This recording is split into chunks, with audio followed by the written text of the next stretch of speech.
that I'm going to explain when I walk you through this problem solving thing, then it's going to give you a really big advantage because you're going to be able to diagnose issues that aren't necessarily marketing issues or copywriting issues, but they're more tech issues. And oh, check, check, check. I see my thing lighting up. Can you guys hear me or not? Yeah, okay. So then anyone who can't hear me, maybe just leave and come back and see if that fixes it. I don't know what else. If there's anything I can do on my end, because I definitely don't have you force deafened. But what we're going to get into is like that problem solving mindset. And this is something that you can't really learn from a course or from a book. There's nothing, there's no kind of documentation that you can go through that says if client is experiencing this, then do this. You just really have to do a lot of work in marketing and work with a lot of really smart people who solve these kinds of problems, who will then be able to tell you like, oh yeah, this is what you should do, and then you kind of pick up on that as you're doing it. Okay, perfect. So what I'm hoping to do is just give you that experience and show you this is how I solve the problem.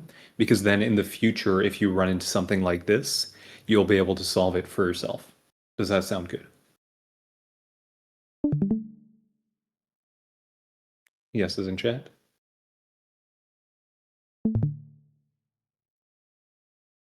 Perfect. Thank you. I appreciate the interaction. But before we get into all of that, how are you guys doing? How are y'all feeling?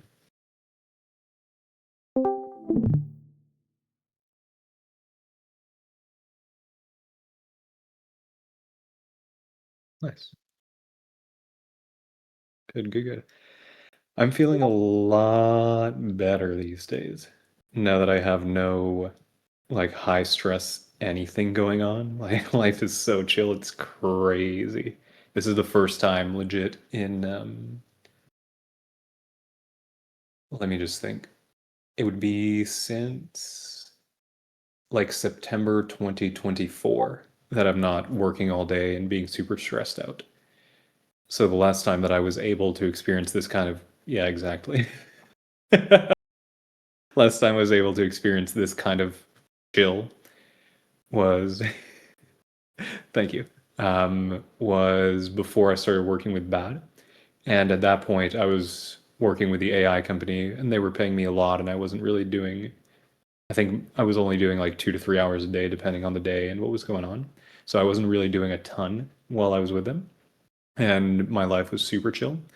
But coming out of that, going into Bad, and then going through all this stuff with Bad, working literally all the time, coming out of Bad, and then having the 3 clients with Dr. Mike and with the B2B client and with the nonprofit. Now I've dropped Dr. Mike, so it's just the B2B and the nonprofit. B2B takes up 4 hours a day, and the nonprofit takes up like two-ish, sometimes a little bit more than that, hours a day. So super, super, super chill. And then I get to work on some other stuff in the afternoons, evening, morning. So I can show you guys some of that as well. But what I would like to do first is walk you through the problem that the nonprofit was experiencing. So, with ads, whenever you're running ads, there's something that you have to look at, emails as well, like anything that you're doing that's generating traffic. There's a metric that you have to look at called attribution. And attribution is the sale came from this thing, right? So attribution just means where did the sale come from?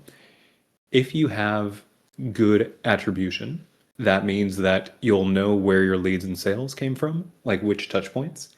And the way that you have that set up, it's all tech, right? So if you guys have heard of the term UTM, that is a way to track attribution.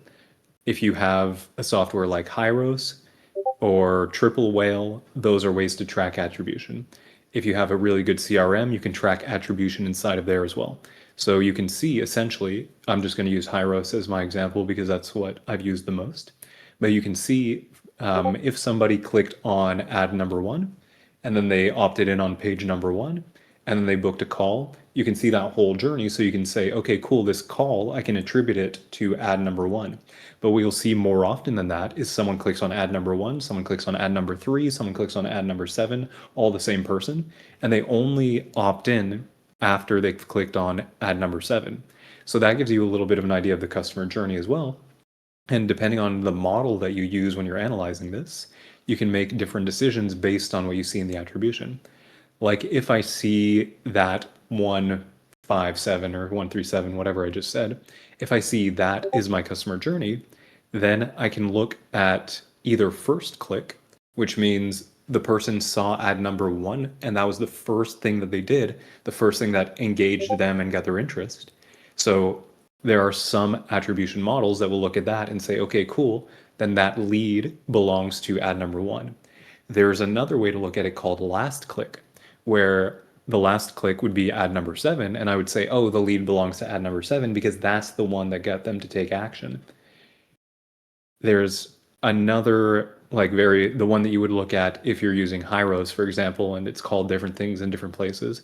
But there's another attribution model called scientific attribution within Hyros, where it'll look at first click if that first touch point is within the first 30 days, or last click if it's after that. So if I clicked on ad one and then 2 months go by and I click on ad two, it's not going to say ad one was responsible because ad one didn't really do much. It was ad two that actually did it, right? So depending on how you want to analyze things, you're going to use different attribution models and just determine how you're going to think about the customer journey. If you're looking at email, obviously email will never be a first click because you can't get somebody to click on an email before you've got their contact info, right?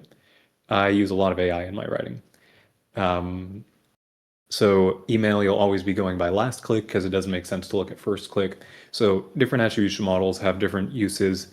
And if you ever work in a place where you're being paid a percentage of the sales that you generate or a percentage of the profit on the sales that you generate, like if you're getting some kind of share like that, then it's important for you to be able to have proper attribution because you'll need to see my ads or my emails were responsible for X number of income to the person who I'm working with.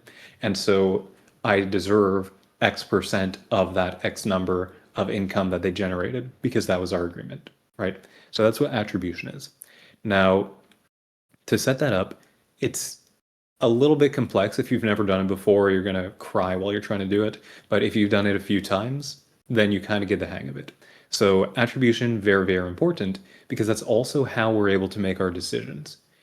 If you go inside of the Meta Ads Manager, for example, and you look at, let's say you're running 4 ads in an ad set, the attribution is going to tell you which of the ads generated how many leads and how many sales. If you don't have that, then you can't know which ads are performing best, and you can't really know how you're optimizing, right?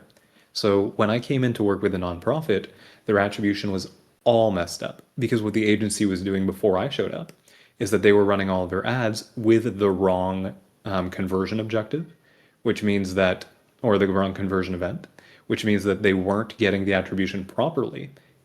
And that means that you can't really optimize the ads because you don't know what ads are doing what. So their setup was like this. They had their meta ads going to a landing page. And this landing page is to get people to sign up to be members of the community. And then from the landing page, there's a button.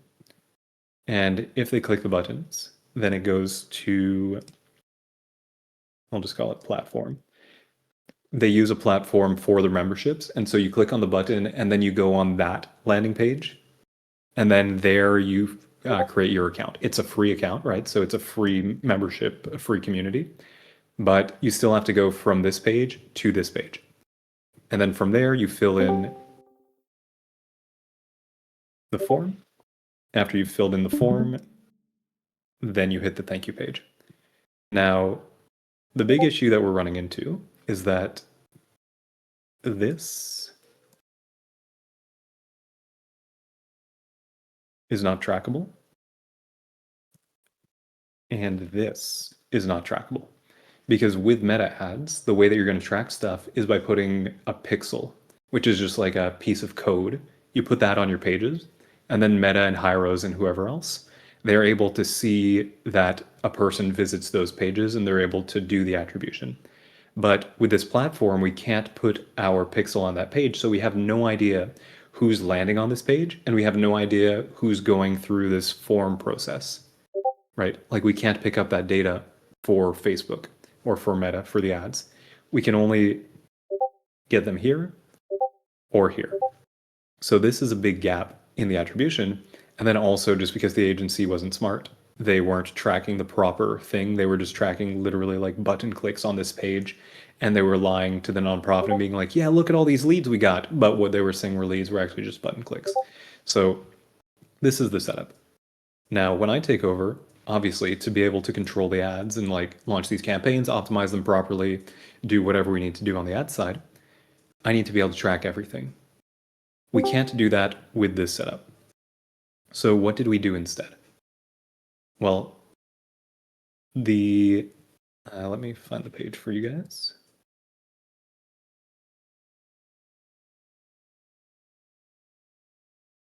Here. This.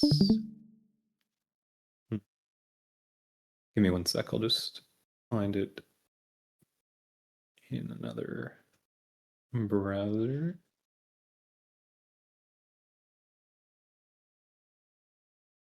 Okay, it's Students Meta. All right. So also another issue is that they were driving traffic to this page. Can you guys tell me what is wrong with this page?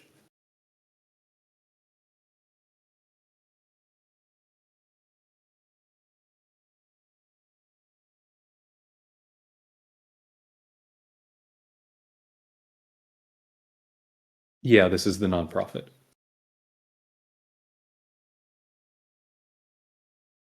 So who has an idea what's wrong with this page and why it wouldn't be good for me to drive traffic here? Exactly. It's not specific to the ad because the ads are going to be for student memberships. But here you can see there's the header, which I can't get rid of that because it's built on the page. But there's student membership, there's early career memberships. And then, like you said, it's all over the place where it's not focused on just that one avatar because we're trying to speak to both. So what we did was we took this page because this is what you land on if you click on this. Oh, I guess not anymore. But the like specific student page is this one here on the main website. So we took that and we changed it just a little bit, like there are just a few copy changes. And now this is our Meta specific landing page for student memberships. So this was the first big change that we made. And you can imagine that if someone lands on a page with just one action, they're going to be more likely to take that action as opposed to seeing a ton of different stuff. Ideally, we would still get rid of this up here. And I'm working on getting us to move over to another page builder. But for right now, this is good enough for us to at least be able to track. Now, on the other page, if I go here, you can see also there's originally See Member Stories. We removed that. So if we go here to Join Now for free, we land. Oh, sorry, it was the other way. So we click Join for free. We go here, and then they have to click here and land here. And then this is the platform page. This is this one here. So now what do I have to do? I need to click Create a New Account, and then I need to agree, and then I need to start filling in this form, right? So there's a very long application process.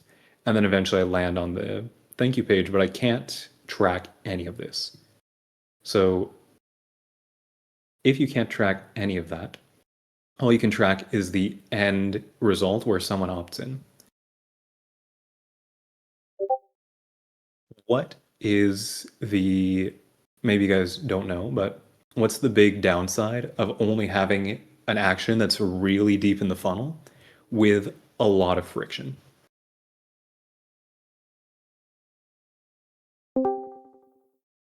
We got some answers, so I'll wait. I'll see what you guys think. The question is, what happens on our ads if we can only track really deep in the funnel? Yeah, exactly. A lot of people leave, and so that results in a big, just like a big minus for us for our optimization, because the way that Meta works for optimization is that it takes in data. Exactly, you can't track those people. So it takes in the data and it's like, okay, these are the people who are taking the actions. Let's optimize for those people. So let's say we've got 2, 4, 6, 8, 10, 11 people. Um, let's say we've got just 10 people, right? Let's say we've got you guys, 10 of you in this funnel. Meta serves the ad to all 10 of you, and it's a really, really good ad, so 8 of you click through to go to the landing page. Meta gets that data and it says, okay, cool, there were 8 clicks on this ad. That means it's a pretty good ad. If I'm optimizing for clicks, then Meta is going to prioritize that. But I'm not ever optimizing for clicks, because that will get me a lot of clicks, but not a lot of conversions. I always want to optimize for a conversion event. So now, if I'm optimizing for my conversion event, that means that of the 8 people, 8 land on the page, or let's say 7 land on the page. One of them drops off before it loads. 7 land on the page. Then they have to click the button, then they have to click the next button, then they have to go through the form, and then they become members. How many people do you think stayed and did all of that from the 7 of you that are left? Very few, probably 0, right? Like, it's going to be a very low conversion rate. So if I'm optimizing for that last event as my lead event, then imagine how expensive it's going to be for me to get one lead. And if I'm at a very limited budget, like this nonprofit is with their ad spend, if I'm at a very limited budget with my ad spend, then I can't really optimize effectively, because Meta doesn't see who went all the way to there because there are 0 people, right? So it's going to get almost no data. Let's say I show the page to 100 people and 2 people make it through. Then there are 2 people who make it. I get 2 people's worth of data. Yeah, definitely in my experience as well, simple works better, but there's a lot of brand stuff to consider as well. So if I'm optimizing for an event that's really deep in a funnel after a really high friction process, Meta's not going to have a lot of Mark. I don't know if I told you I was just on a call with him last week, or if you were here when I mentioned that, but he's really smart. Yeah, I liked talking to him, and he gave me vibes like he definitely knows what he's talking about. I haven't seen any of his work because I'm not an ecom guy, but like, I would trust him. No, I didn't ask how to get jacked like him. So what I want to do then in that case, let's say I'm running a call funnel, right? You guys are all familiar with call funnels. It would be add to a landing page, usually with a VSL and an application, and then after the application, they book a call. So if I'm not putting a lot of ad spend into my campaigns, then if I'm optimizing for my booked calls, Meta might not get a lot of data. If I'm optimizing for my applications, though, then Meta could get a lot more data, and so it'll do a better job at optimizing for the applications, right? So here I'm thinking, how do I do the same thing for this nonprofit? I need a conversion objective that's earlier in the funnel in order for Meta to be able to optimize better. So how do I do that? How would you guys do that? If you saw the setup that we have, they land here, they click again, they go onto the platform, they fill in the form. Thank you, right? So what would you guys do if you were trying to optimize for an earlier objective? You could optimize for clicks, right? But that's going to get you trash, because on Meta, if you optimize for clicks, you're going to get a ton of people who click, but not a ton of people who take actions. So that's too early. Shorten the funnel, reduce friction, yes, but assume that you don't really have the ability to do that, because we're stuck with this until they change to a different platform, which is coming later this year. But for right now, we're stuck. So you can't change anything in the sign up process. What do you do? How do you get an earlier conversion objective to optimize for?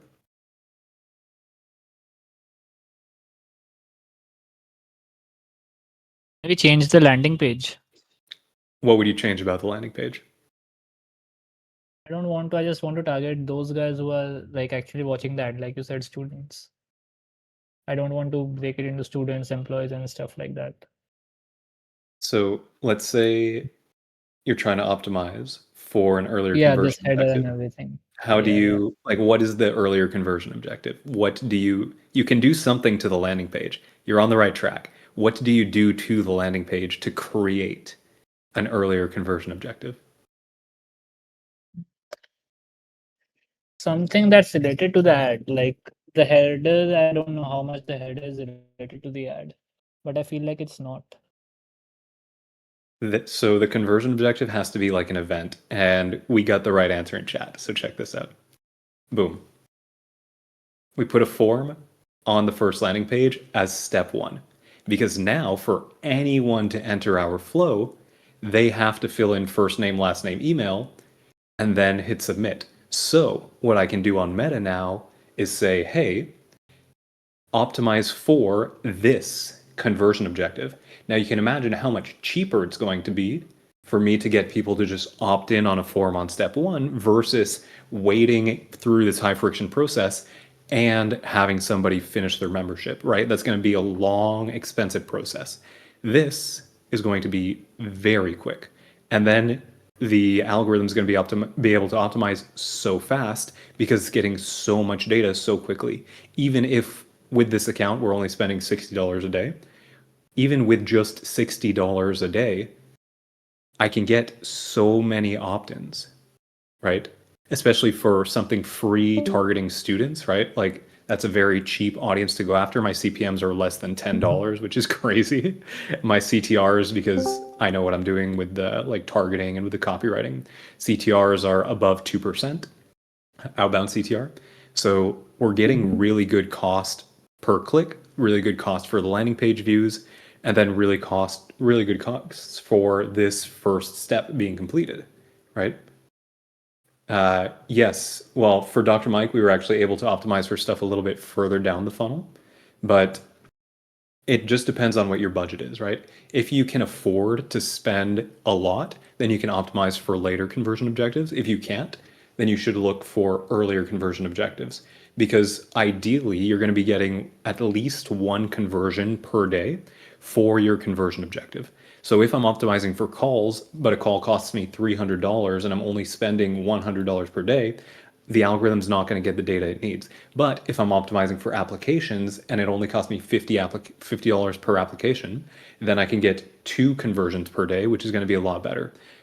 I think that Meta's documentation says that for the algorithm to optimize best, it needs 50 conversion events per week. So whatever that comes out to per day, that number. And with this kind of setup, with the super low cost that I have, I know for sure I'm going to be getting 50 conversions per week. So this is what I did to implement this. And then if we look at just marketing strategy, who can tell me what other opportunities this opens up for us? What happens if we have somebody's first name, last name, email that we can do now that we wouldn't have been able to do before if we had the original flow?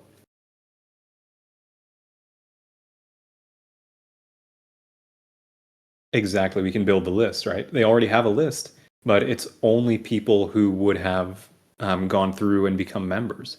Now we're building a list of people who opted in who are not members yet. And what can we do with that? Think e-commerce, right?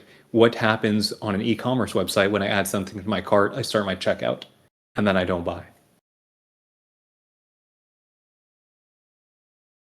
Abandoned sequence, exactly 100%. So now we have an abandoned cart style sequence where somebody opts in here and then we check to see if they became a member. If they did not become a member, then we put them into this abandoned cart sequence where we try to push them back to complete their membership. So not only are we able to optimize better and get a ton of leads and build the email list, not only are we able to get the meta ads to perform better because we're giving them more data, now we also are getting more conversions because we have more touch points. And then you can imagine for this list that we're building, every time we do an event or something in the community, we just advertise to them too. And we're like, hey, by the way, come for this really cool thing. The only way to get access is with the membership. Come complete your membership, right? So this opens up a lot of doors for us strategically that we didn't have before. And that was the big thing that the agency was missing was strategy. Of course, their media buying wasn't good either. But one of the big things that I was brought in for to like go against the agency, the woman who's the VP of marketing here, Christy said something along the lines of, I was really hoping that they would give us strategy, but all they're doing is like bad media buying. I don't think she said those words exactly because she's very, very kind. But that was essentially what she was communicating. And so now this is a strategy play, right? Add the opt in to the front so that we can get all of these cool benefits from doing this. Now, I saw that Yusuf asked something. Would the forum be like a pop up for ecom? I was thinking of some sort of lead magnet. Yes, in ecom you can do it in different ways, but essentially that's the same idea. With ecom though, because your CPA is so low, you can typically just push directly to the sale and optimize for that.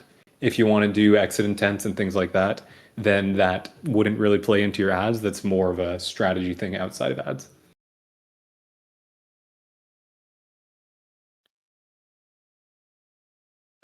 Heard Mark builds brands is like 2006. I don't know what that means. I'd rather. Oh, age. He's very young. I'm not sure. I don't know. I didn't ask him. Also, one more thing. I feel like they can improve the form itself. Which part of the form do you think needs to be improved? Because it's like, hey, get started. First name, last name, email, submit. I don't think that. I don't think that in terms of optimization, that'll be a big lift. I think there are other more important things that we can do with this. But that is that. So, fellas, gooners, any questions about this process? Also, one other thing to note, on mobile, this is not true, but ideally we want the call to action button to be visible. So on mobile, it's not visible because we've got all of this like legal stuff, but on desktop it is. So we're good. Above the fold. Yeah, exactly.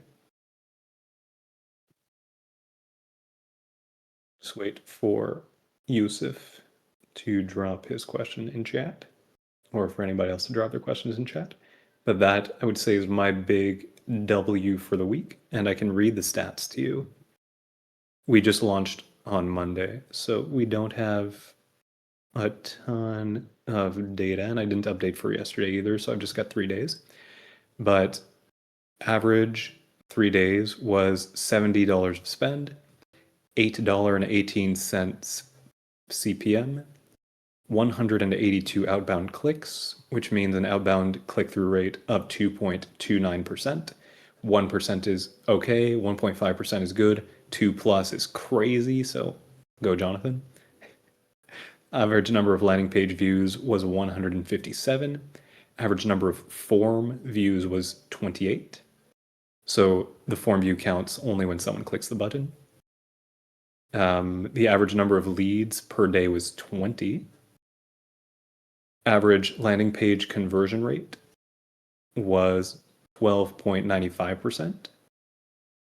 Average form conversion rate was 71.76%, meaning that of the people who saw the form, 71.76% entered their info, which is really good.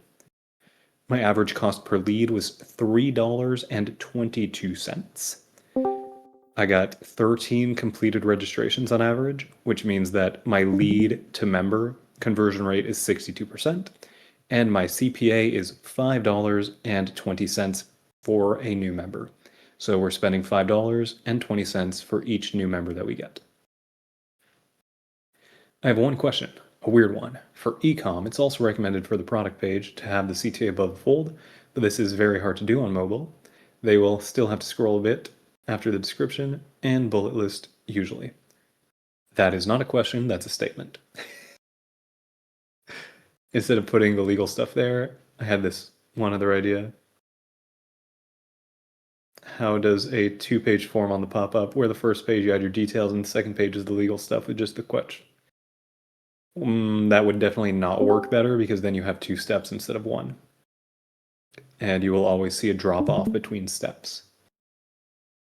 So better to just have 1 step where it's a little bit harder than to have 2 steps where it seems like it could be easier, but then there's like load time, there's, oh man, another thing, right? And so 2 steps is usually, well, the more steps is usually higher friction. If they don't sign up, other than announcement emails, what type of emails are you going to be sending? Content, educational? I don't know. That is Lena's job and not mine. So we'll see what Lena does.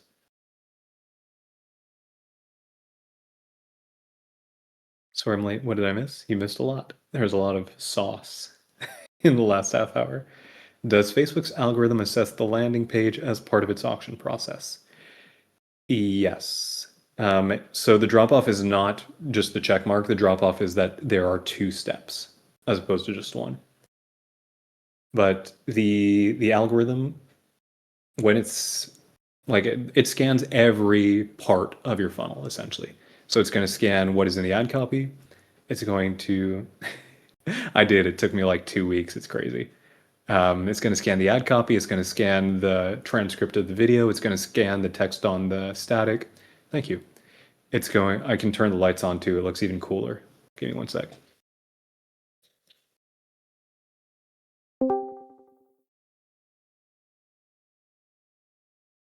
Boom. I guess you can't really see it super well, but when it's dark out, it looks awesome. So it's going to look at all of the pieces of the ad, and then it's going to use that to determine like what bucket of advertiser you fall into. So I could have the most kosher vanilla ads in the world that are just like, hey, do you want good stuff? Click here, like literally saying that.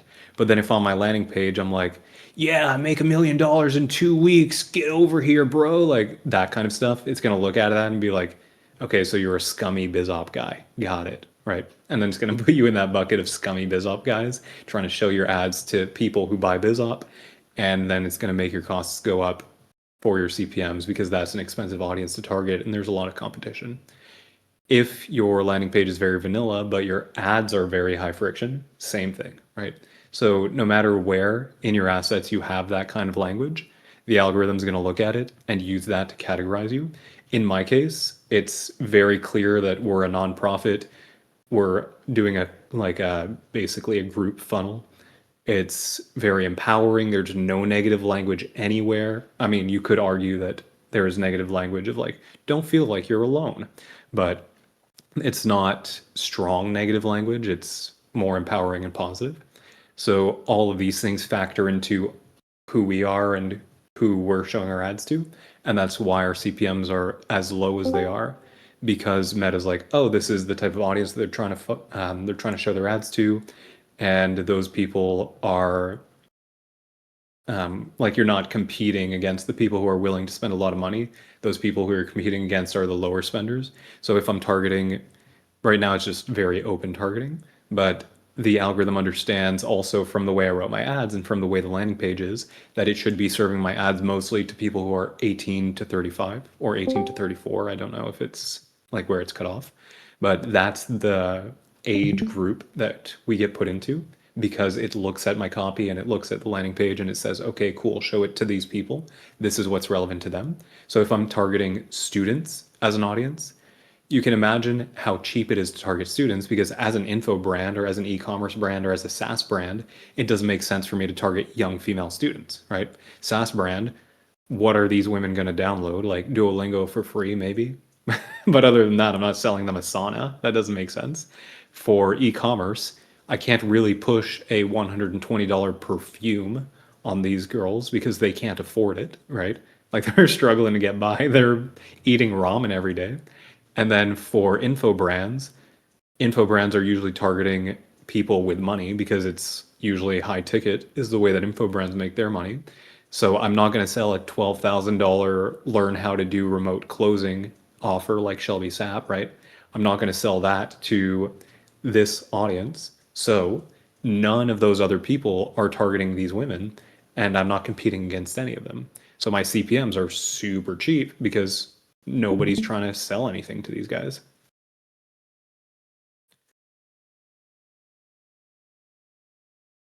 Can ask that question at a week or two? I can't remember what you're referring to, Yusuf. Sorry. As a beginner, what type of copy should I practice? You should practice whatever type of copy you feel most comfortable writing.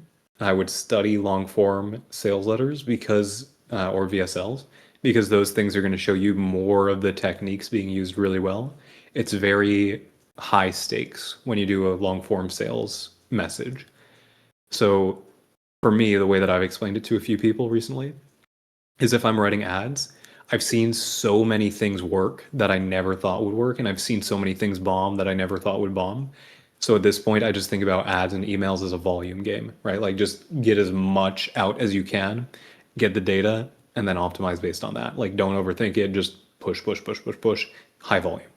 When you're writing a sales letter or you're writing a VSL or you're writing a webinar, you can burn a lot of money by sending traffic there and having it not convert. So you have to be a lot more precise with the language that you use. You have to spend a lot more time researching. You have to spend a lot more time on revisions. So people who are writing those things and publishing those things, usually there's a lot more time and effort that went into them, which means that you're going to learn a lot more by studying the longer direct response pieces versus studying shorter direct response pieces like ads or like emails. But then when it comes to writing, you can write anything to practice, but you're going to learn the most from studying the longer form stuff. So if you can study the long form stuff, take the lessons from there, read the books, go through the courses, all that at the same time, but do all that and then practice writing shorter form copy, that's perfectly fine. Could we take a look at the ads? Yes, we could. Let me just open them up.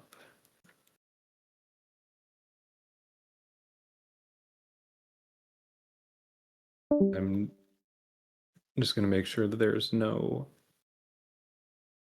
data that's visible anywhere. So give me one sec. Like I'm just trying to find the docs so that I don't show you guys inside of the ads manager itself. That means I've got to go into the drive. I've got to open each of the docs individually, and I keep my stuff super organized. So it's going to take me a sec. Okay. So for the creative, no, this is for a free community for women who are studying tech. So anyone who's in college who is in computer science or any kind of engineering, any kind of like data, like that kind of stuff, they're the ones who are our target audience. Pretty niche, yeah. Okay. Now, let me know if you guys can see this. I did go to college and I graduated in social work. Okay, cool. So we've got 8 or 9 of these, I think. I'll just load them all up. So as you can see, very standard format. They pushed back on me a little bit for this, but I was like, this is the style of ad that works. You're gonna have to trust me. So headline, 3 bullets, CTA button, done. Yeah, I'll show you the ad copy after. Yeah, I have been doing office hours for a while. So the main thing that changes on each of these is the headline and then the bullets to support whatever the point of the headline is. Sometimes you'll see that the bullets are the same. Sometimes they changed just because the headline reflects what was in one of the other bullets. So it wouldn't have made sense to say it twice. So here we're testing, we're doing kind of a shotgun test. And when I say shotgun test, what I mean is that we're just doing a bunch of different stuff. We're trying to see if we change all of this, what's going to give us the best results. So when we're looking at a piece of static creative, there are 2 elements to it. There's the copy and there's the visual, right? Either of those can have an impact. If you change the copy but keep the image the same, as you can see here, right? Like it's the same image every time. But if you change just the copy, then obviously you're testing the copy angles. If you're changing just the image, then you're testing the visuals.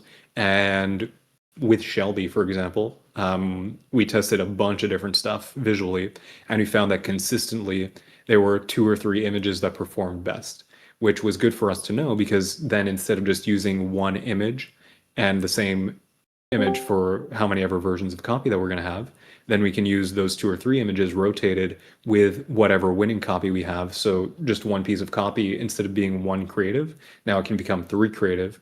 And we know that those 3 pieces of creative are likely to win, versus the other ones where we tested winning copy on other photos. Those ones didn't win, and we know it's not the copy, so we know that it's the photos, right? So here, supportive community of women studying tech. The angle is join the supportive community, right? Like safe space. Here, being a little bit more direct with it, a safe space for women studying tech. Here, get jobs as the angle, internships for women studying tech. Here, top tech companies recruit from RTC. This is another jobs angle. Free community for women studying tech. I don't know if you guys know the Jay Abraham saying, but Jay Abraham has said, I believe it's him, I might be wrong. I first heard it from Frank Kern, but I believe that he attributed it to Jay Abraham. Sometimes the best way to sell a horse is to say horse for sale, right? Meaning that you just need to tell the person that you have what they want. And then you'll be able to get them from your ad. So this is a horse for sale ad, free community for women studying tech. Feel alone as a woman studying tech. So this is a pain-focused one. Stop doing your CS homework alone, another pain-focused one. And those are our copy variations. So we're running all of these. Well, we're only running 4 of them right now, but we're going to run all of these to test them to see, of all of these pieces of copy, what is converting best. And then from there, we can decide, do we want to do a design test next? Do we want to test other copy? Do we want to do an audience test? Do we want to do like a body copy test? And the body copy that we're running with this is right here, where we're only testing one variable at a time, right? So we're using the exact same body copy everywhere. The biggest lift that we can get is creative. It's not body copy. So testing our creative first makes a lot more sense than testing a bunch of body copy first. You can see here my hook is social proof, because every single time in my life when I've tested copy hooks, social proof always performs the best on Meta as the hook. So leading with 12,000 plus university women studying computer science have joined the Rewriting the Code community for benefit, benefit, benefit, benefit. And then you can see the ad structure. This is another ad structure that I just use a lot because I know that this one works. So the thing that you currently have sucks, CTA. The thing that we have is really good, CTA. And then here, just kind of a little disclaimer, because like I told you guys, the registration process is very high friction.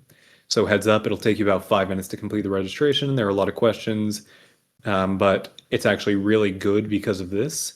This is like a damaging admission, Dan Kennedy would call it. I realize I forgot a period there. So this is a damaging admission where we're like, hey, we've got this bad thing, but actually it's good because. And then final CTA, and the headline is just join now, it's free. Description, register today and get access to the RTC community. So this is the ad that we're running with this creative. Let me just scroll back up and see what questions I missed.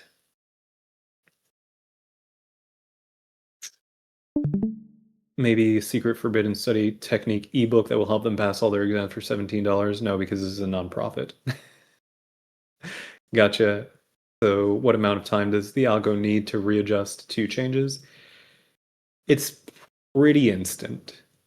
Like you'll see if you make a change and all of a sudden put a crazy claim on your landing page, Meta will pick up on it pretty quickly. So Facebook also sees the back end and targets according to it. I wouldn't call it back end because it's still front end. Like they won't see your emails, but they will go through your funnel. So they'll see what your landing page is. They'll see the script of the VSL. They'll see what your application page looks like. Like they're going to scan all of that.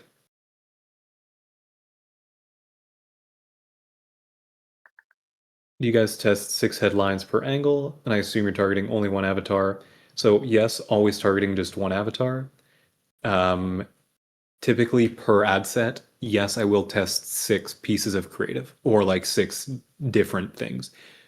If I'm going to test a static and I want to do a copy test, then I'll test 6 different statics with the exact same image, right? Like you can see here, it's always orange plus purple plus girls, right? Like it's the same thing. It's always join now. It's always 3 bullets. It's always headline. The design, exactly the same, but the words change. So that's the one variable I'm testing. That way I can find which of the words works best. Then I've got some data. then maybe I can test my visuals and I can do different colors, I can do different photos, I can do different layouts, I can do whatever. But then I'll keep the copy exactly the same on all of them because I only want to change that one variable. So then I change that variable, I run the next test, and I find, okay, cool, these designs now, let's say 2 or 3 of them, these designs work the best. And then I found a combination of those. Now, let's say I want to test copy. I'll take the exact same piece of creative, use it 6 times, but change my primary text. And then I'll see of these 6, which outperforms. And then I'll use that, right? That'll be one of my winners. And then if I'm testing a video, there are actually 3 elements to a video, just like there are in copy. So with statics, you've got your copy as one of your variables, and then your design as the other variable. With your ad copy, you've got your hook, which is going to be that first little chunk of text. You've got your body, which is the rest of it. And then you've got your headline. With a video, you've also got 3 variables where you've got your hook, your body, but then what I call the video visual, which is just like the equivalent of the design for a static. So what I'm calling the video visual, you could call whatever you want to, is the essentially like the way that it looks. So is it talking head? Is it walk and talk? Is it green screen? Is it loom recording? Is it white girl? Is it Asian man? Right? Like different things like that. So just playing around with that visual element of the video. Again, when you test, you want to test just one variable at a time so that you can know what the winning and losing variable is. That way you can do less of the losing stuff in your future things, and you can combine the winning stuff to hopefully boost the conversion rates even further. If I know that I've got a winning headline on this static, and I know that I've got a winning design on another static that's not this one, what happens if I put those 2 things together? Maybe it flops, but maybe it does better as well. Right? So I'll be able to do that, but only if I'm testing one variable at a time. And you can't get good data if you're testing multiple, because imagine I'm testing 2 statics that have different copy and also different designs. If static A wins over static B, I can't know why static A won. Right? Like there's no data to tell me static A won because of this element to it. I can only assess it as static A won. And it's either the way it looks or the way that the words are. Yes, this is free for women. Also, one thing I've noticed about visuals and ads and communities like these, they always have people from multiple races together, like to appeal to people of all races. Like we have people from your race. So yes, that's a good point for sure. The idea of being able to see someone like myself doing the thing that I want to do is very powerful, which is why Dan Kennedy talks a lot about telling your story as the guru, founder, CEO, whatever, in your copy, because it's going to create that relatability. He also has said, I can't remember which program I heard this in, but he said something along the lines of diversify your testimonials as much as possible. So if you can have John from Louisiana, who's 38 years old and a truck driver, as one of your testimonials, then all of the other guys who are named John, who are from Louisiana, who are truck drivers, who are like middle aged, they're going to look at that and think, wow, he's just like me for real. I can do it too if he can do it. And then if your next testimonial is from Linda, who's black, who's from San Francisco, and she's like 23, then all of the black Lindas from San Francisco who are 23 are going to see that and think, wow, I can do it too. And you still get that effect even if you're further away from that. For example, if I'm from, instead of being from, I forget, Louisiana, I think I said, instead of being from Louisiana, let's say I'm from Alabama, but I'm still a white guy. I'm like, oh, hey, he's from the South. I'm from the South too. Or let's say I'm from the Midwest, but I'm a truck driver. I'm like, oh, he's a truck driver. I'm a truck driver too. Right. So creating as many of those points of relatability as you can is highly beneficial so that people can see themselves in your advertisements and think if this person can achieve objective, I can also achieve objective because there's a big overlap, right? Like if he's a truck driver and he knows what it's like to do long haul truck driving, I'm a long haul truck driver. So I know that my schedule is not a real objection because he has the same schedule, right? Like there's stuff like that that happens. How often do you iterate ads? It depends on your KPIs. If you see that everything's going really well in your ads, then you don't need to launch anything new.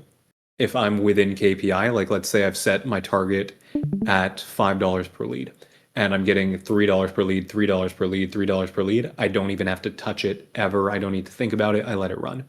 But eventually, here's what's going to happen. Eventually, what people call ad fatigue is actually saturation of the market. So let's say that my market has 100,000 people in it, right? So we'll say 100,000 people in my market. Actually, I'll open up a spreadsheet. Let me just switch back over to my other screen share. One sec.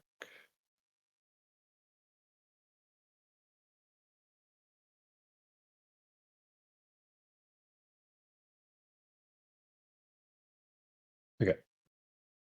So there's an acronym that you guys may not know. It's TAM, total addressable market. So if my total addressable market, which means that that's the number of people who I can sell to, is 100,000, then let's say my CPM, which is my cost per 1,000 impressions. So for every 1,000 times my ad's going to show up, I'm going to pay this much money. Let's say my cost per 1,000 impressions is, we'll use $100 just so it stays round. That's kind of high, but it's not crazy for a health offer or for a BizOp offer. So then we'll also assume that my total addressable market is not changing in this specific scenario. So then what is 100,000 divided by a CPM of 100? This means that it's going to cost me $100 to show my ad to 1,000 people. So I need 100 times that. So once I've spent this times 100, oops. Maybe I need to do some, sorry. No, that's not it. 100 times 1,000. Is that what I'm trying to do? Or was I doing? Yeah, whatever. So it's going to take me, I'm not on my spreadsheet grind today. So it's going to take me, let's say, $10,000 to reach these 100,000 people. And let's say that my daily spend is $1,000. Then it's going to take me 10 days to reach all 100,000 of these people. That means in a month, all of these people are going to see my ads. Maybe it's not the same ad, but they're going to see my ads 3 times. If we show all of these people my ads 3 times, there are going to be some people who are ready to buy, right? Like let's say a top 10% of these people are ready to buy. So that would be 10,000 buyers. And then maybe another 20,000 of them ready after 3 ads. And then that means that 70,000 of them would not be buyers. So over the course of a month, I can pick up on 30,000 buyers, but I'm missing 70,000 buyers. After that month goes by, there are 0 people left who will buy from me. There are only 70,000 people left who will not buy from me. So what do? If I've got $1,000 a day in ad spend and $0 in revenue, I would have to turn all my ads off. I'm going to go bankrupt. But if I do an ad refresh, then I'm essentially refreshing this pool, right? Because these people who said no, they're saying no to these ads that I'm showing them now. Maybe there's going to be a different ad that's going to resonate with them that will make them want to buy. So when you hit that saturation point, that's what they call creative fatigue, right? Like everyone who's seen your ad and will buy has purchased.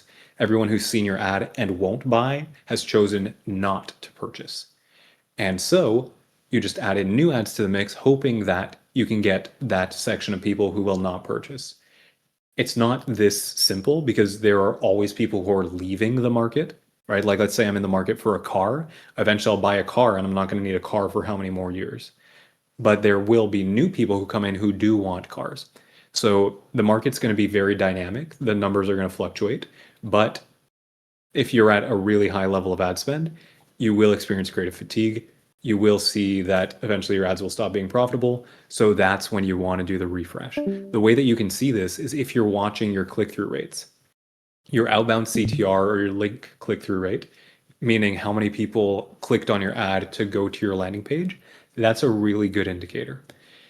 If you see that number it's stable. You're looking at it over the last 30 days, your average is 2.5%. And you see that day to day, you're sticking around that 2.5. Sometimes you're at 2.6, 2.7. Other times you're down at like 2.1, 2.2. It's fine. It's staying stable around 2.5. But then maybe 7 days in a row, you see it go down and it's like 1.9, 1.9, 1.8, 1.9. Then at that point, you're like, okay, cool. I'm getting less or I'm getting fewer clicks, which means that there are fewer people in my audience who want what I have to offer. So that's the point at which you start to think about what you're going to do next because you see that your ads are starting to fatigue. And then you produce your iterations or you produce your new concepts, whatever you're going to do. So you can have new ads to roll in so that you can start a new testing phase so that you can pull some of those as winners, right? Like you're just in that constant motion. And eventually, even your winning ads will die, but that's not like you don't have to get rid of them completely. If I have, let's say, an ad that I launched on January 1st and it becomes a winner, and so I'm scaling it and I've got it going until middle of February, and then I start to see it dip and eventually it becomes unprofitable by the end of February. I remove it from my rotation. But then, because the market is dynamic, in a few months, let's say in June, I can throw that ad back in there and see if it starts to work again because the people who saw my ad in January, February, some of them might be the same people seeing my ad in June, but for sure, like, do you remember ads that you saw 6 months ago? Probably not. And then also, the market will have a ton of new people in it as well who have just never seen that ad before.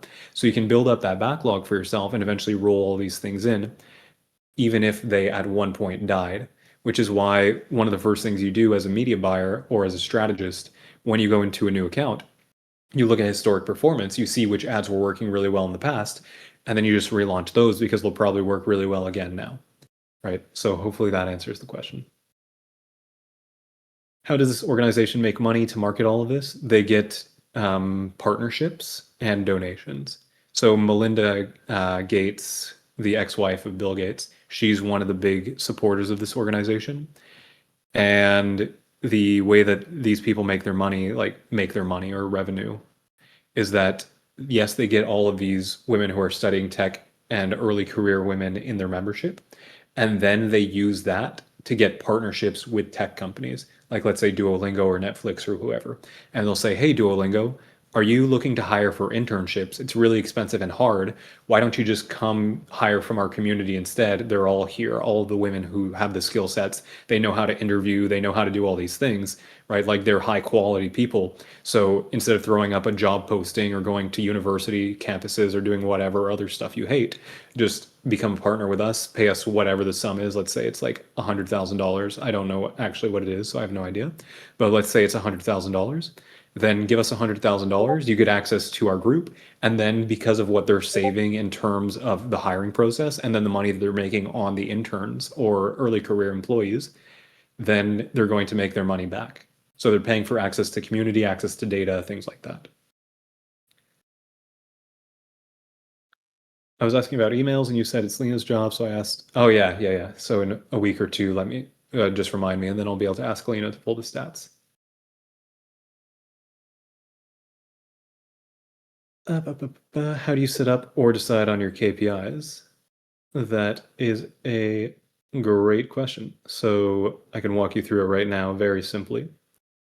We first have to figure out this nonprofit is a very specific case. So we had to do a lot different math to figure this out, but I'll go with a normal use case for like most businesses you're going to work with. Let's say that your business sells an offer that's worth $12,000. Now, your profit on that offer after your expenses and everything like that, let's say is $8,000. So you know that you can afford to spend $8,000 to make $0, right? Like you can spend that much and you won't lose any money at least. You'll get a new client, but that's it. So then I want to determine my max allowable cost per acquisition, which is going to be the number that the business owner is comfortable with for their profit on that profit, essentially. Like, how much are they willing to spend to make this money? And let's say he says, well, for every new client, I want to pocket $1,000, which means that I have a maximum of $7,000 to spend. So we had a maximum of $7,000 to spend.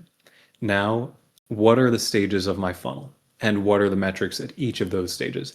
Let's say it's a call funnel. So it's going to be somebody coming from an ad, going to a landing page where they apply, going to book a call, going to a call, and then buying on the call. So I've got to do that in reverse, where I look at my close rate, and then I look at my show rate, and then I look at my booking rate, and then I look at my qualified application rate, and then I look at my application rate, and then I look at my CTR, like my outbound CTR on my ads, and then I'll just put CPMs in there as well. So CPM is not a conversion rate, but I'll show you how all this math works out. So let's say on my sales calls, 30% of the people who show up to my sales calls, I'm able to sell them. My show rate, let's say it's 50%. So 50% of the people who book a call show up to the call. My booking rate of the people who are qualified, let's say 60% of them book a call. How many what percent of people are going to be qualified from my total applications? Let's say 40%. Application rate of the people who land on the page, how many convert into an application? We'll say 5%. And then let's say that my ad click-through rate, because I'm Jonathan and I'm goated, is 2%. So we'll just start with this, right? Does that make sense?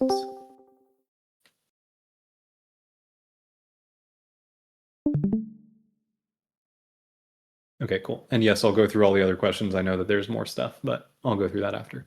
So I've got these rates now. Isn't 2% CTR less than what?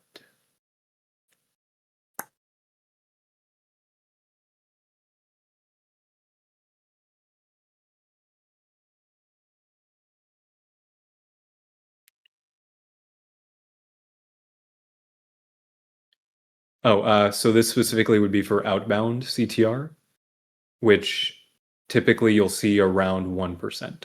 The ads that the agency was running before I came in with the nonprofit were less than 1%. So less than 1% is like awful. If you see an outbound CTR of 1%, then you're like, okay, fine. 1.5, 2, that's like, okay, cool. 2.5, 3, higher than that, you're like, this is crazy good. So 2 is just like a good click-through rate. Now let's say my CPM is $100. So what am I going to do? Well, a 10% outbound CTR would be insane. I've literally never heard of that. So we're going to start here, and then we're going to work our way through the funnel. So if my CPM is $100, that means that it's costing me $10 for every 100 people who see my ad, because it's, or not people, but impressions. So CPM is cost for 1,000 impressions, which means 1,000 times that my ad shows up in a placement. If it's $100, then for 100 people divided by 10, my 100 is going to be divided by 10. So I'm just doing this to make the math easier to understand, right? Because now I've got 100 people. So a 2% click-through rate means that we've got 20 people who are clicking through, right? And then of the 20, let's say 5, right? So math like that. So I'm just going to write this out. Let's say I've got 100,000 people coming through the funnel. If I've got 100,000 people, how much does that cost me?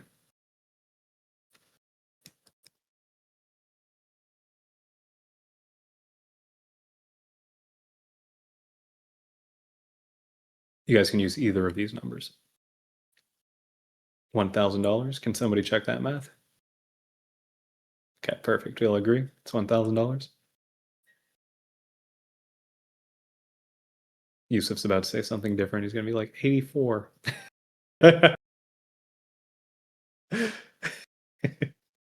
Okay, so if we're spending $1,000, help me understand how showing our ad to 1,000 people costs $100. Doing that times 10 gives us 100,000. So someone help me understand that math there. if this times 100 is this times 100 is not this. You guys have to be good at math if you're going to be doing projections, or if you're going to be doing any strategy at all. So this is $10,000. It's going to cost us $10,000 to show or to get 100,000 impressions, right? Now, we've got a CTR of 2%, an application rate of 5%, 40, 60, 50, 30. We're going to go backwards from this max allowable now, right? Like these numbers don't matter. I was just doing this to explain something or that concept to you guys. So we're going to get rid of that because I realize it could be confusing. $7,000 max allowable CPA. So we'll actually turn this to 33%. That way we can do it in our head more easily. I'll just round all these numbers.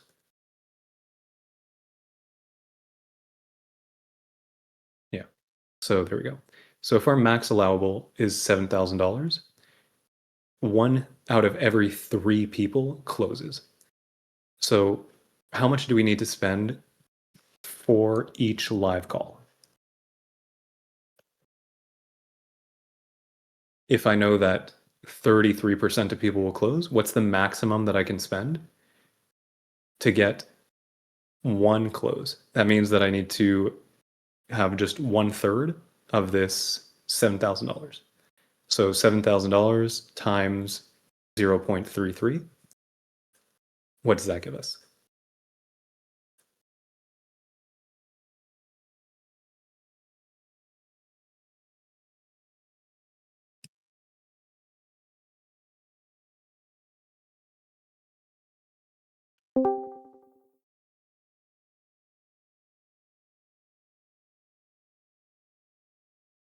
I have no idea.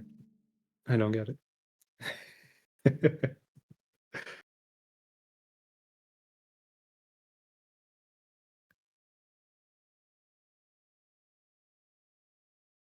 That means I can afford to spend $2,310 for each live call. Does that make sense?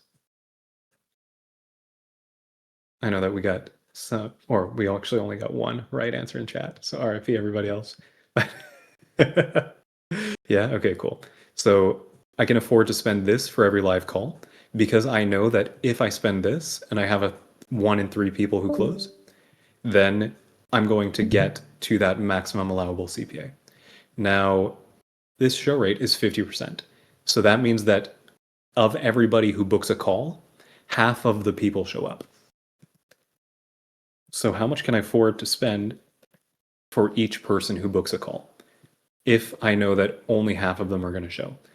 It would have to be 2310 times 0.5, right? Because I'm paying for 2 people to make sure that one of them shows up. That's going to be 2310 times 0.5.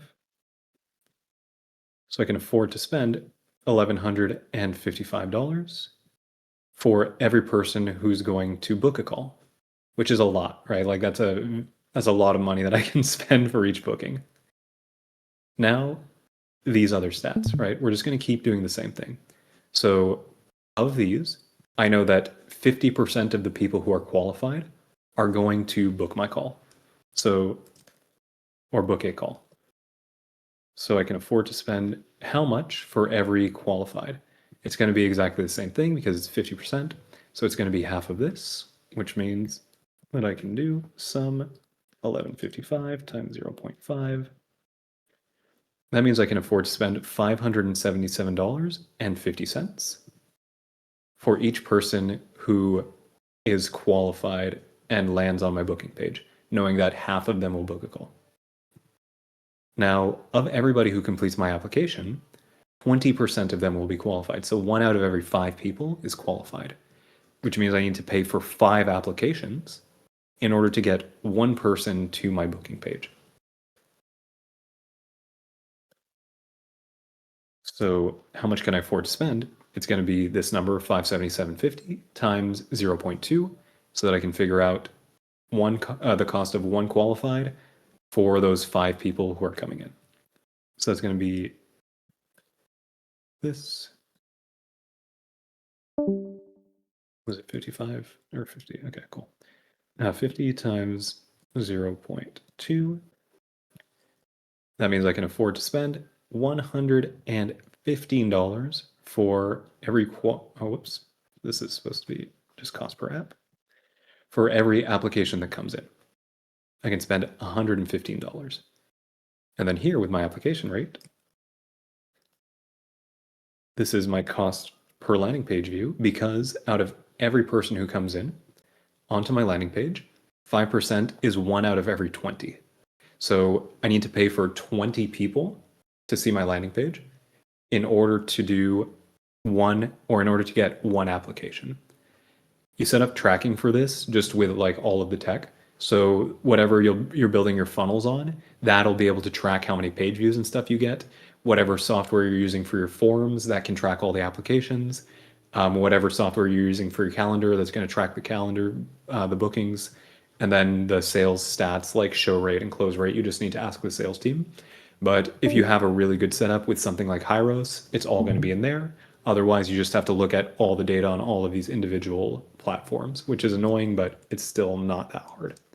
So this now, I'm trying to get, what was it? 11,550. So 11,550 times 0.05. So I can afford $5.78 per landing page view. So I'll walk you through this, guys, again. Or I'll walk you through again. I'll walk you through this again. I have my ads.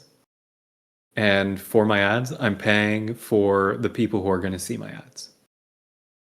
For those people, a certain number are going to land on my landing page. Of those, a certain percentage are going to fill in my application. Of those, a certain percentage are going to apply for a call on the calendar. Of those, a certain percentage are going to purchase, right? So those are my steps in the most basic way. So here, my app rate, this is my conversions on the first step of the, like my first landing page. Of those people, then only if they're qualified can they see the calendar. Of the people who see the calendar, they have to click and they have to choose their time. Of those people who've chosen a time, they actually have to show up to the call. Of those people who show up, we actually need to sell them, right? So here, I'm saying my conversion rate is 5%.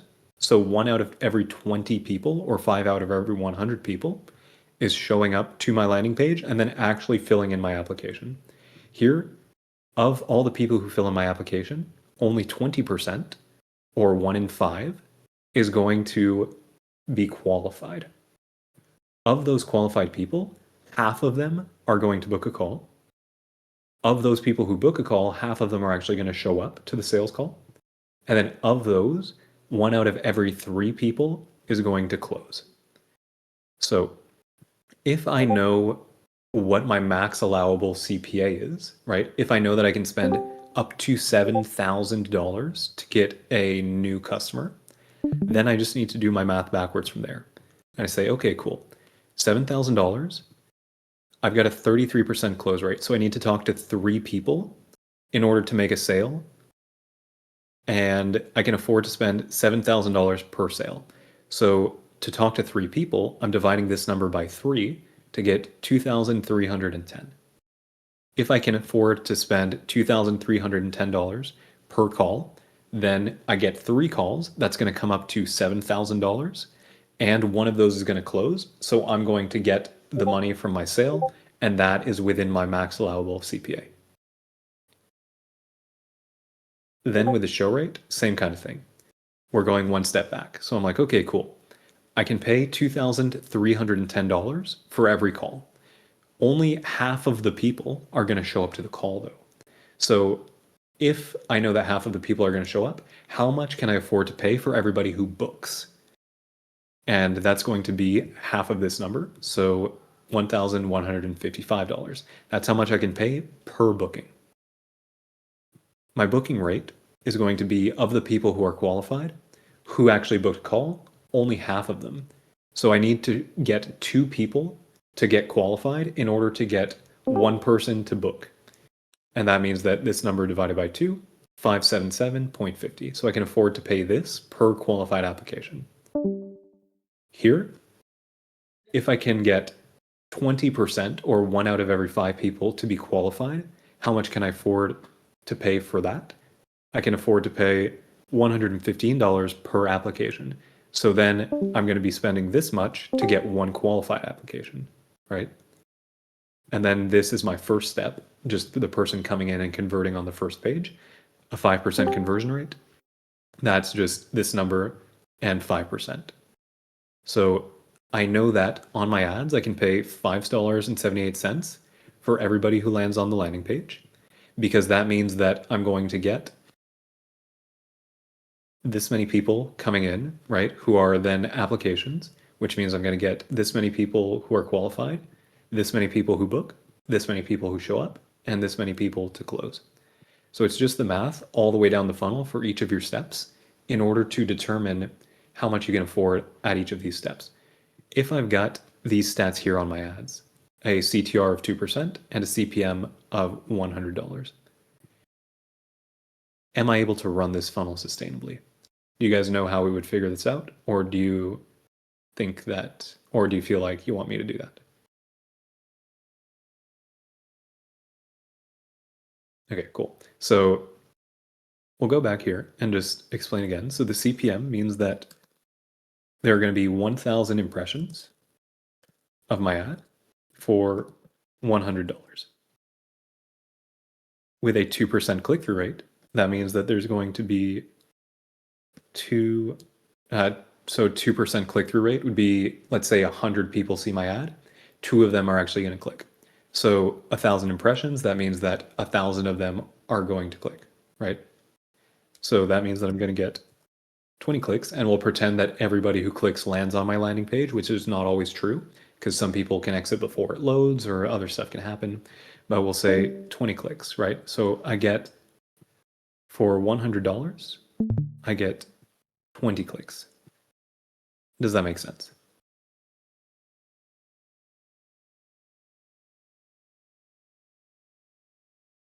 Yes. Okay, perfect. So let me just move these over here. So 20 clicks at $100. What does that mean my cost per click is?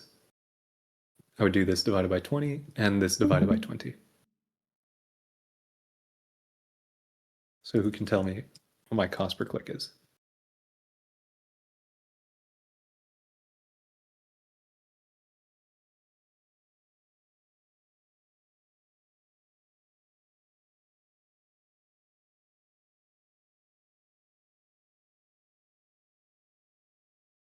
$5. Does everybody agree that 100 divided by 20 is $5? Yes, perfect. Yes, it is. So we're good.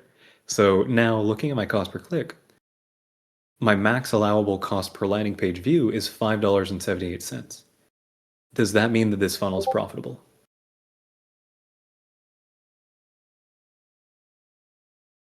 Yes, exactly. And we can math it out as well. So it's going to be $5 to get 1 click. If I've got a 5% conversion rate on my page, then how many people, or actually we'll just bring it up. So let's say I'm getting 100,000 people to click on my ad. How expensive would that be? It would be 5 times 100,000, so it would be $500,000 that I'm spending. I hate this so much. I'm so bad with cheats. So I'm spending $500,000 to get 100,000 people into my funnel. If I've got a 5% application rate, what's 5% of this? That's how many people I would have who apply. So that means that I would have 5,000 applications. Do you guys all see why I've got 5,000 applications? 5,000 is a lot, but we'll go down the funnel and you'll see it actually isn't a ton. So yes, like this is a massive amount of ad spend. But you'll see by the time we get to the end, it's like it's not going to be anywhere near 5,000 sales, right? So 5,000 applications because I sent 100,000 people to the landing page, and the landing page is converting at 5%. And then of all of those applications, 20% of them are going to be qualified. So 5,000 applications and 20% of them are qualified. Who can tell me what is 20% of 5,000?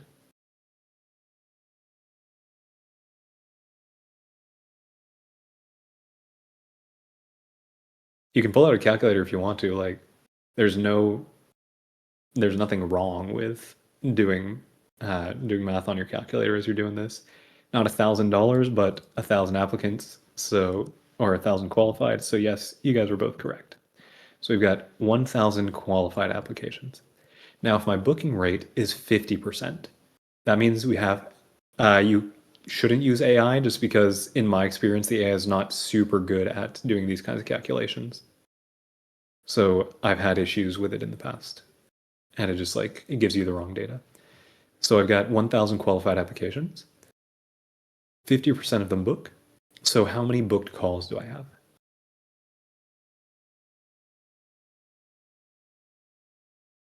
500. Exactly. Yep. So I've got 500 booked calls. Now I've got a 50% show rate. So of those 500 booked calls, how many of them actually show up to the call? 250, correct? So we're just going to call that live calls. And then of those 250, someone's going to need to do a calculator or use a calculator for this one. Of those 250 calls, 33%, so 1 out of 3 of those people are closing. So how many sales did we get? 250 times 0.33 is what you would put into your calculator. 83, 85 or something. That tells me you used your head, which is crazy. But we'll say 83. Actually, we'll say 82 if it's 82.5 because we can't get half a sale. So that results in 82 sales, right? Which 5,000 applications down to 82 sales, barely anything, right? Like you can see how quickly that drops. But now, if you look at 82 sales, your offer is $12,000. Then we got 82. Oops. 82 times 12,000 because we made 984.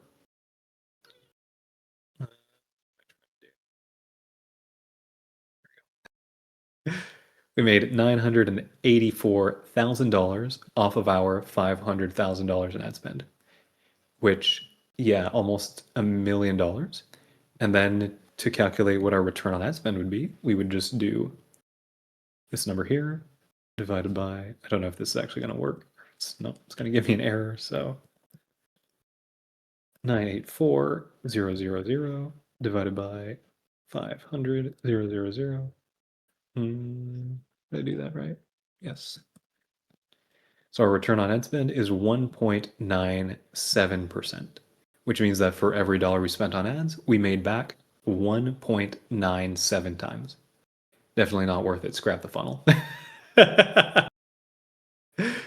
Now, do you guys, I know that it's hard, like, it's like, right? Especially when you're not used to doing this kind of math. But does this make sense to you guys for projections for how to determine whether or not a funnel is working and how you can, or how much you can afford to pay? At bro who's made like $100 copywriting says that $1 million is underwhelming. Okay, cool. I'm glad that this makes sense to everybody. So to go up to a question I saw earlier, I can't remember who asked it, but someone asked something along the lines of, what if it's a new funnel and you don't have these stats? Then in that case, you would just need to go by benchmarks. So I think, does anybody have the benchmarks sheet that I dropped? I think it was like 2 or 3 months ago. Does anybody have that saved somewhere so they could drop it here? Because I wrote out essentially, like, based on my experience, this is what you can expect for conversion rates for different kinds of funnels. So you can go through just those and you can build out your projections based on those benchmarks. If we can't find it, then give me a sec and I'll see if I can pull it from my drive.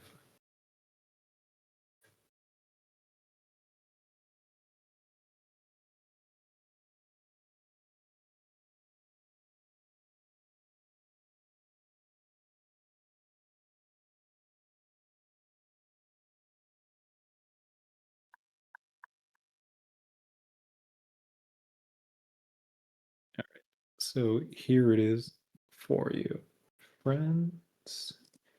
Don't share this. This is a super secret resource for only the people who come to office hours. If I'm cutting out, then that just means that my battery is low in my mic. So I apologize. Yeah, OH is a secret club. You have to show up to get the stuff. I see all you gooners in here right now. First rule is never to talk about OH Club. All right, boys.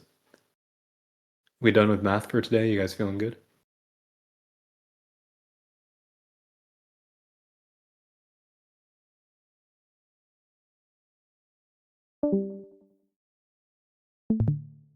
Cool. All right, perfect. Marketers have to do math, otherwise there's no way for them to know what's working and what's not. But there will be the replay. I'm sure that 2 or 3 people are recording it, and I know that Joy Deep usually is as well. So we good. We out here. Were there any questions that I missed while I was doing all of this?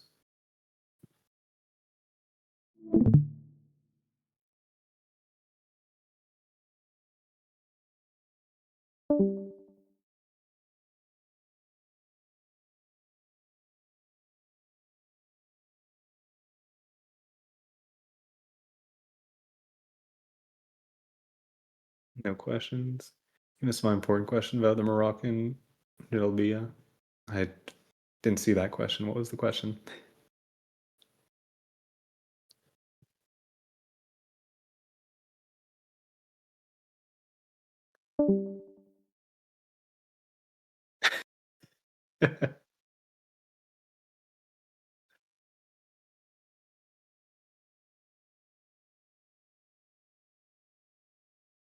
Is bro wearing? Oh, this no, this is just a blanket. I did receive some. I ordered some hippie pants today, or a long time ago, and they finally arrived. They came from Australia, and as soon as I opened the package, it smelled like hippie. It's a good sign because it means that they are actually handmade in a little place in Australia somewhere. No, not weed. It's like one of the incense smells. I can't remember. Let me tell you. I told Lena that it smelled like that, and she was like, "Oh, you mean whatever?" Um, Patchouli or Palo Santo are the two scents that she told me it could be. We need a house tour. I can give you a house tour. I just can't give it to you from this camera because this camera is like set up. It's a studio kind of set up. But let me see if I can switch to my phone as my video. One moment, please.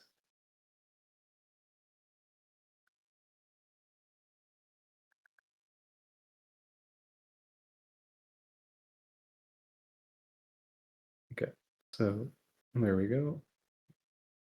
All right, so this is all you gooners right here. Okay, so then yeah, it's probably patchouli. This is you gooners. I don't know why it's like it's mirrored for me, so I'm turning right, but it's turning left on the monitor.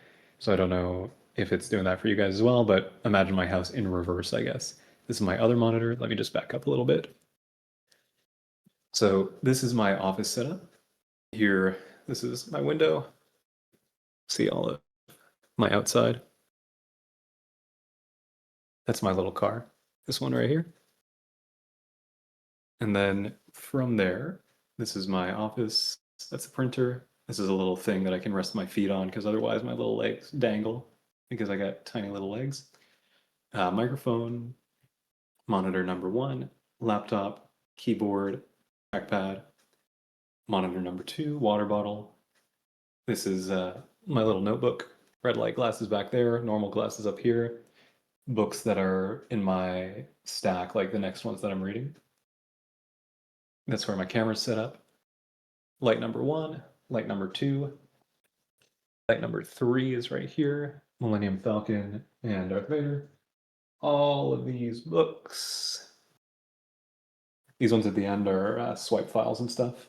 And then I've just got these categorized. So it's like storytelling, design, copywriting, marketing, more general communication, sales, personal development, all that good stuff.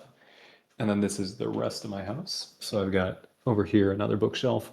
This is like more of my fiction and stuff. I've got to get more books to stack up there. I've got a Princess Mononoke thing on the wall there. That's my favorite Ghibli movie. So shout out. Couch, chair, kitchen, dining room.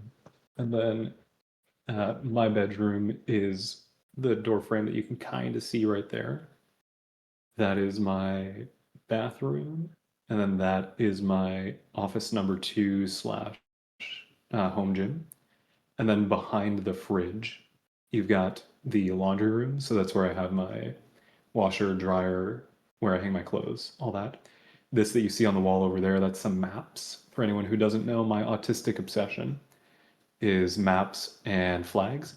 So that was a gift from Lena for Christmas last year, last year. Just a big old map made of wood, and it's got little pins in it for me to label all the places that I've been, and the pins are flags, so it's really cool. But then if you go down that hallway and you just like turn that way, that's where my entrance is. So my front closet plus the door to come into the apartment. Yo, let's go. Let me No, show you guys that. actually, actually, it's spelled Ghibli. It's pronounced Ghibli, not Ghibli. Okay? No, I promise you it's pronounced Ghibli. You're 100% wrong. It sounds cooler in Ghibli. You sound like a Frenchman when you say Ghibli. Please never say that again. Thank you. I sound probably like a Japanese man because that's how they say it and it's their language. So yeah. Okay, but you're fuck you. cringe. I'm so based. I'm so based. You have no idea. But I'll just bring you guys into my bedroom real quick to show you what I've got on my wall. I won't be able to talk, obviously, because it's using my desk mic.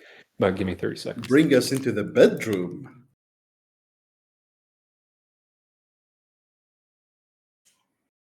He's bringing us into the bedroom. Watch carefully, and you'll see like a 20-inch dildo sitting around the fucking the tabletop or something.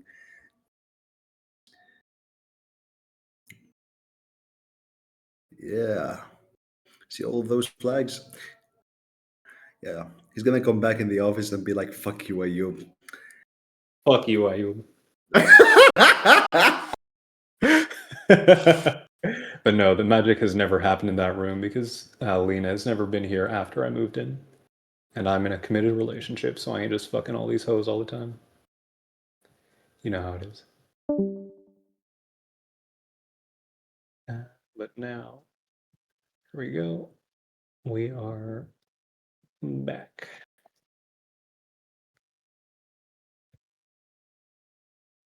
You know, one last thing before I fuck off. But Yusuf, you have no rights to say lies. Okay, you virgin piece of shit. You have no rights to speak about anyone's relationship. Okay. Wow, what did Yusuf say about whose relationship? Oh yeah, no, you're right. Irakli well, Irakli doesn't count. So Okay. Bye, guys. Have a fun day. all right, ciao. All right, so if you guys are good, then we can wrap it up here for today's office hours. Or if we have any questions, we can go through some questions real quick. I don't have time to do critiques because I got a few things that I've got to take care of that are pretty high priority.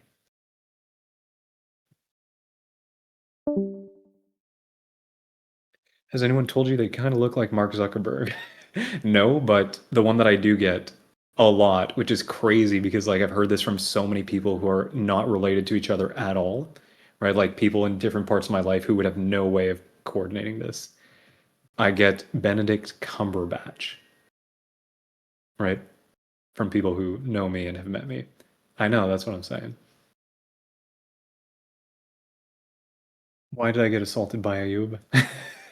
That's what we call a drive-by. All right, looks like we have no questions. So thank you very much to everybody who showed up. Really appreciate you guys taking the time to come through and spend time with me for this beautiful Friday office hours. You guys are all awesome. I appreciate you. Make sure to, you can either download a copy of that.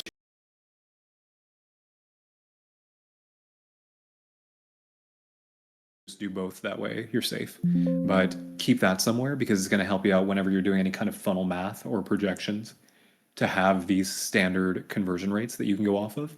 And typically what I would do is, if you're doing projections, do 3 sets where you've got like a worst case scenario, a normal scenario, and a best case scenario. And from there, once you're done that, then you can pretty much predict whether or not the campaign makes sense to run before you invest all your time and effort into creating it. So save that somewhere. That'll be a very useful resource for you in the future. I hope you guys have a fantastic weekend. Ramadan Mubarak to all of my, I don't know how many people in here are doing Ramadan, but maybe 2 or 3, 4. I'm just thinking of like who's got an Arab name in here. So Ramadan Mubarak to all of you guys. I hope that in your parts of the world, I'm sure that none of you are, except for Yusuf maybe, none of you are hungry at this point. But have a great weekend to all of you. I hope to see you. RIP Yusuf. I hope to see you again next week. If you guys are not like registered or whatever it is for the next office hours, just go to the left, scroll all the way to the top, click on one event, and then let me just end this one. And you can click on interested next to the share button. That way you get the alert when we go live next week. You guys are awesome. And happy birthday to my boy Rollins. I almost forgot. Yes, no, thank you for the reminder. Right. I will see you guys next week. Again, thank you very much for coming. Hope you had a great time. Have a great weekend. Ramadan Mubarak. Inshallah, Yusuf makes it through without dying of hunger.